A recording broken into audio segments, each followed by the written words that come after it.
It's going to take a strain on a lot of people.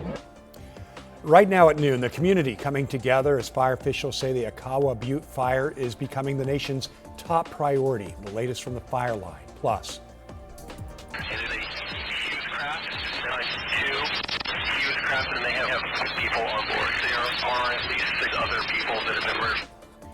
shocking video out of Washington showing a plane engulfed in flames after crashing near the San Juan Islands. How everyone on board survived. And we're learning about at least 2 new measles exposure sites across the region, one of them at a trampoline park. What we know at noon.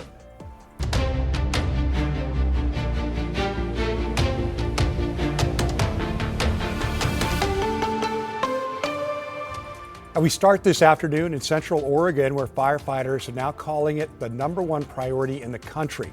We're talking about the Akawa Butte fire burning north of Sisters. Good afternoon. Thanks for joining us. I'm Tim Gordon. As of last check, that fire is more than 27,000 acres and only 5% contained. And Governor Tina Kotek is set to visit the site this afternoon. Alma McCarty brings us the latest from the Incident Command Post. Inside a cool auditorium at Sisters High School. I want you all to stay strong. We will get through this together. And please stay calm, but stay informed.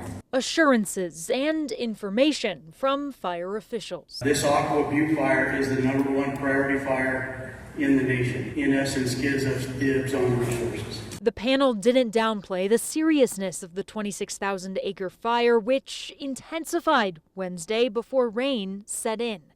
Thursday, they said, was better. The wind wasn't as bad. As you guys noticed, there wasn't a giant column of smoke out there today, right? So it settled down. The rain helped us out quite a bit, but it was still, with the wind coming in, it dried the grass out, so we were getting spot fires. The Deschutes County Sheriff's Office urging residents to heed evacuation warnings and be ready at a moment's notice. Matt Flock with the Oregon Department of Forestry emphasizing that message. We're just trying to keep you safe. We put those up so that you're in a good spot so that we can get in and access that area and really put that fire out. We're zone 1. Residents like Jerry Kolb are ready. He explains the community isn't just ready to evacuate, they're prepared to help their neighbors. We can just live with it and make it work.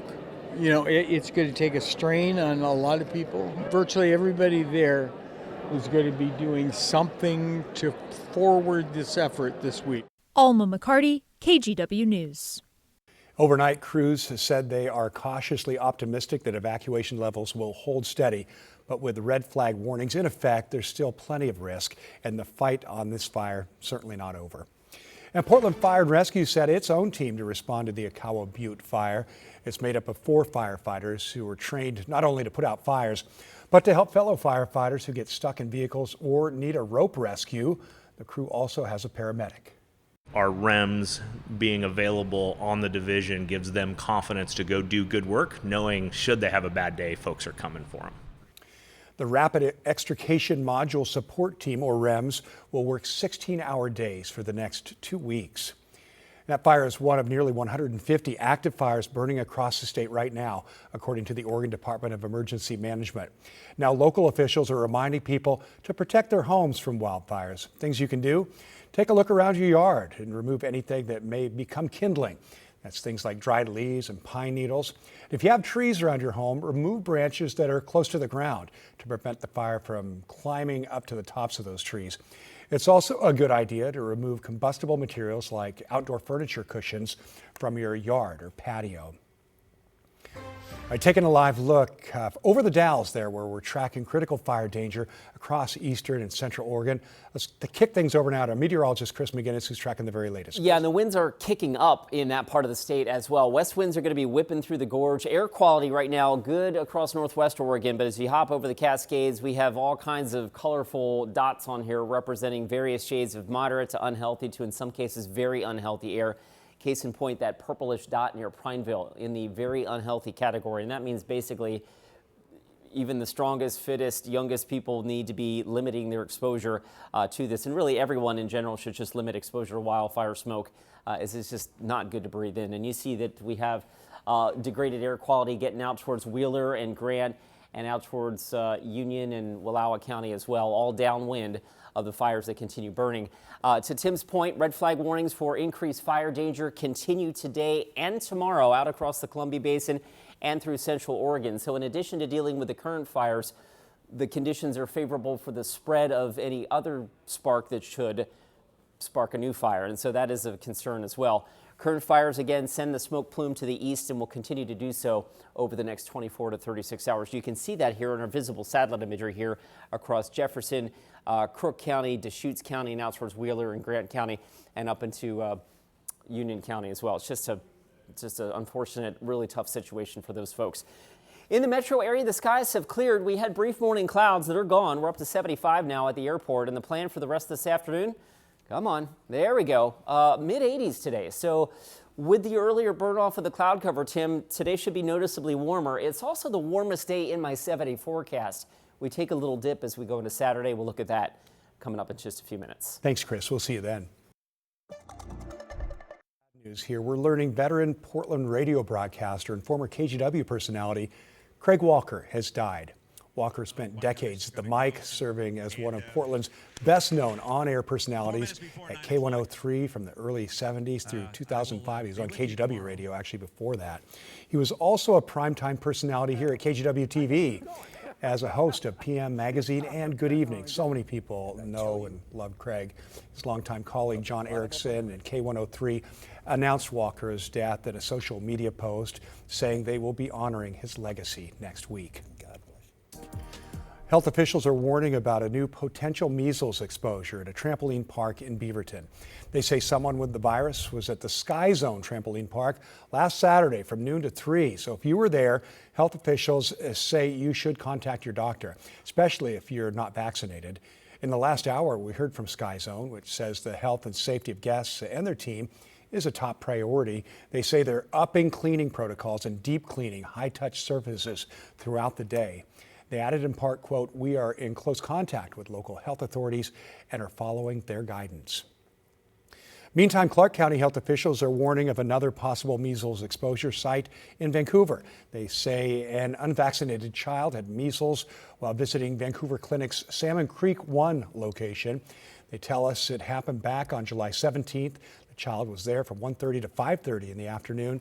So far this year, there have been 45 confirmed cases in Washington and 30 in Oregon. President Trump announcing a new promise to make companies pay for soaring energy costs as AI data centers continue to pop up across the country. The centers have become a growing point of contention in many communities, especially including here in the Northwest, with concerns over noise, water, and power usage. NBC's Alice Barr has the latest. In the national reckoning over artificial intelligence, the massive data centers needed to fuel the AI boom have become a flashpoint of their own.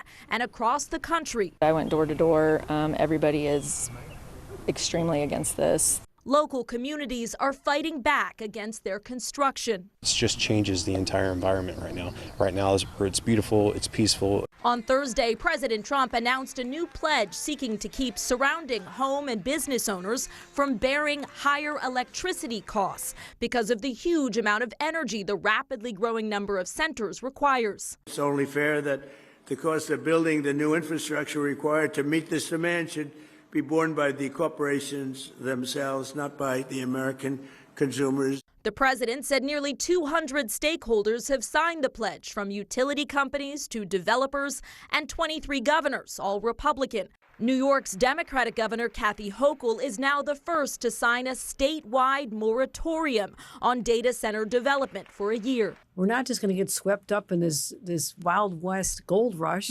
We're going to step back and make sure we're not hurting communities in the process. She cited concerns about power and water usage and environmental impacts that local governments nationwide have been wrestling with, from a pause and new task force in Charlotte, North Carolina, to a moratorium in Marion County, Indiana. This is my kids' future.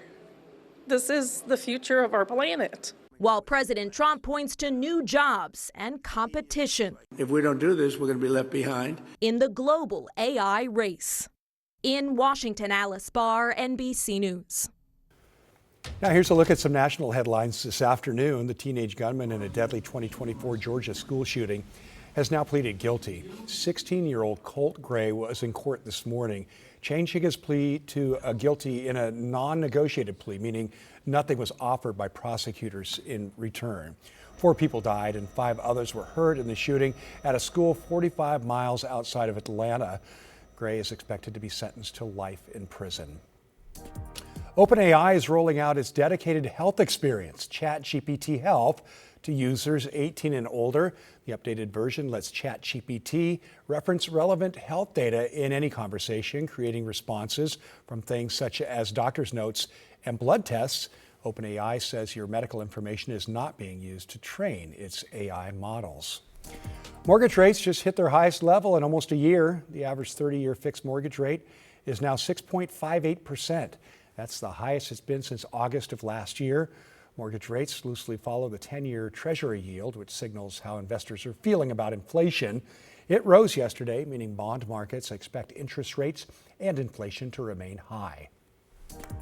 Let's a move that's taken the sports world by storm. LeBron James announcing he has signed a 2-year, $8 million deal with the Philadelphia 76ers. The 41-year-old left the Los Angeles Lakers in June. James says he thought that might have been his last season, but he says he wants to try to win another championship. Of course, the 76ers haven't won a title in 43 years.